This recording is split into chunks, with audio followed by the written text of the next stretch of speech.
جان مادرتون اینقدر این برقا رو قطع نکنید. دیشب نشستیم بریم عرق میخوره یهو برق رفت فکر کردم کور شدم خار. امروز علیه حال سگه.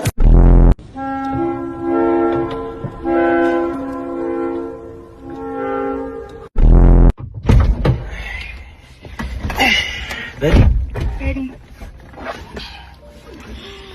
چقدر ماشینش از مال ما خوشگل‌تره. دخترم همینطور.